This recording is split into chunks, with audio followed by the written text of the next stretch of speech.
যারা বুদ্ধিমান তারা নিজেকে নিয়ে ব্যস্ত থাকে, যারা যারা অহংকারী উদ্ধত এরা মানুষের পিছনে পড়ে থাকে। আল্লাহ পাক আমাদের সবাইকে নিজের চেহারা আয়নায় দেখা তৌফিক দান।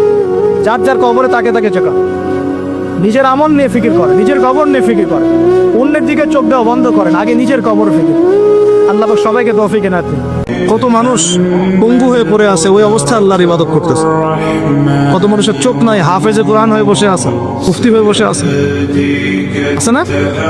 এই নিয়ামতের কথা স্মরণ করেন, আল্লাহ পাকের নিয়ামতগুলো স্মরণ করেন, বোঝার চেষ্টা করেন, খালি উপলব্ধি করেন যে আল্লাহ পাকের কত নিয়ামতে আপনি আছেন, আর কিছু লাগে। দুনিয়াতে সন্তুষ্ট থাকা শিখতে হয়। অসন্তুষ্ট থাকলে আপনি কখনোই সন্তুষ্ট হতে পারবেন না। আজকে একতলা বাড়ি আছে, কালকে দুইতলা চাবেন। আজকে একটা গাড়ি আছে, কালকে আরেকটা চাবেন। এই চাহিদার কোনো শেষ হবে না। কিন্তু হালাল রিজিকে সন্তুষ্ট থাকলে ইনশাআল্লাহ আল্লাহ পাক এখানেই বরকত দিবেন ইনশাআল্লাহ। আর আল্লাহ পাক অনেক কিছু মাফ করে দেন, কিছু কিছু বিষয় আল্লাহ পাক মোটেই পছন্দ করেন।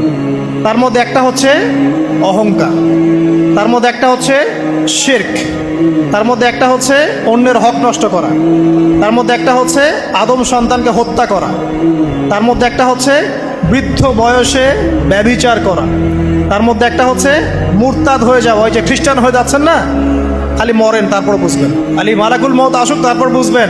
আল্লাহ রাব্বুল আলামিন বলছেন তার রাসূলের মাধ্যমে, কেউ যদি সাক্ষ্য দেয় আল্লাহ ছাড়া কোনো মাবুদ নাই, মুহাম্মদ সাল্লাল্লাহু আলাইহি ওয়াসাল্লাম শেষ নবী, ঈসা ইবনে মারইয়াম আল্লাহর প্রেরিত নবী, আল্লাহর পুত্র নন, জান্নাত সত্য এবং জাহান্নাম সত্য, এই পাঁচটা বিষয় যদি কেউ সাক্ষ্য দেয় ইনশাআল্লাহ সে জান্নাতে যাবে, তার আমল যেমনই হোক না কেন। জীবনের উদ্দেশ্য জানে না তারা। এই নারীদেরকে পাওয়ার জন্য যখন আপনি ব্যস্ত হয়ে আছেন, তখন আপনি নিজের পায়ে কুড়াল মারছেন না, বরং কুড়ালেই পা মারছেন। যখন তারা আপনার ঘরে আসবে, কশ্চিনকালেও তারা ইসমাইলের মতো সন্তান জন্ম দিতে পারবে না, এবং তাদের চাহিদা পূরণ করতে আপনার সারা জীবনটা শেষ হবে। আর যে মেয়েটা আপনাকে উঠতি বয়সে এইসব মিথ্যা প্রতিশ্রুতি দিয়েছিল, সেও ছিল একটা প্রতারক, কি ছিল একটা, সে নিজেও জানতো না যে সে নিজে কি করছে, সে নিজেও জানতো না সে চায় কি, তখন আপনিও বুঝতেন না আপনি কি চান। এগুলো আর জীবন জগৎ বাস্তবতা রেসপন্সিবিলিটি সম্পূর্ণ আলাদা জিনিস। ভালোবাসার সংজ্ঞা কি তাহলে? ভালোবাসার সংজ্ঞা হচ্ছে, ভালোবাসার ডেফিনেশনটা হচ্ছে যে আপনি যাকে পছন্দ করেন, যাকে আপনি ভালোবাসেন, তাকে আপনি কতটুকু বোঝেন, এটা হলো ভালোবাসার ডেফিনেশন। আমরা আল্লাহকে চিনতে পারি নাই।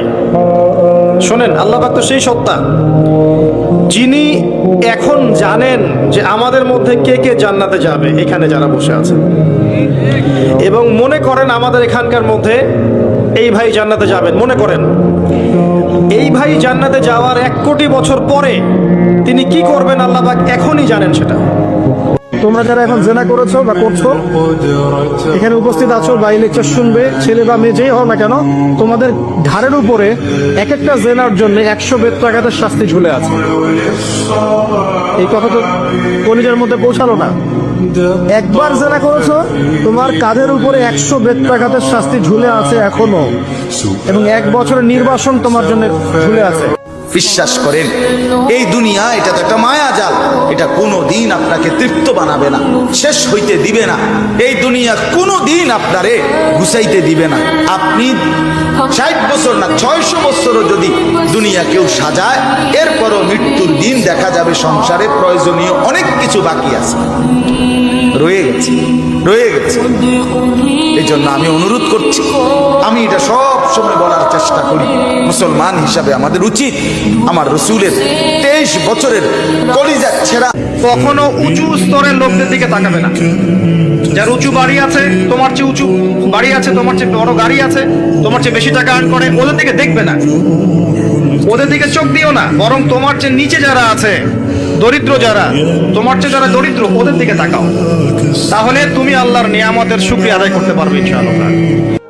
আমার ক্ষুদ্র জীবনে অভিজ্ঞতা থেকে দেখেছি, ছেড়ে দেওয়ার মধ্যে সুখ আছে। মনে করেন কেউ আপনাকে গালি দিয়েছে, তো আপনি অনেস্ট, আপনি সৎ এবং আপনি কোনো অন্যায় করেননি, আপনি মাজলুম, তারপরেও আল্লাহর সন্তুষ্টির জন্য ছেড়ে দিলে, আচ্ছা থাক, ওকে কিছু বললাম না, ছেড়ে। এই ছেড়ে দেওয়ার মধ্যে যে এত সুখ, এটা আপনি বুঝতে পারবেন। সবসময় চিন্তা করবো আমাকে আল্লাহ কি দিয়েছেন, এটা চিন্তা করবো না আমাকে আল্লাহ কি দেন না। আল্লাহ পাক আমাকে সুস্থ রেখেছেন, নিরাপত্তা দিয়েছেন, আমি খাচ্ছি, পান করছি। এই যে নিয়ামত, আল্লাহ পাকের যে অগণিত নিয়ামত, এটাকে স্মরণ করা এবং সে অনুযায়ী শুকরিয়া আদায় করা। আল্লাহ পাক সবাইকে শুকরিয়া আদায় করার তৌফিক দান করে। শীতকাল আসলেই সাহাবীরা বলতেন আহলান সাহলান, আহলান সাহলান, শীতকাল তুমি এসেছো, আলহামদুলিল্লাহ। এখন রাত্রেবেলা এই কোরআনওয়ালারা তোমরা উঠে যাও এবং কোরআন তেলাওয়াত করতে থাকো, এবং দিনের বেলা তোমরা সওম পালন করতে থাকো, আলহামদুলিল্লাহ। তো শীতের রাতটা কাজে লাগাতে পারি না আমরা? রাতের একটা অংশ ঘুমিয়ে যাবেন, শেষ অংশে উঠে তাহাজ্জুদ পড়বেন এবং কোরআন তেলাওয়াত করবেন।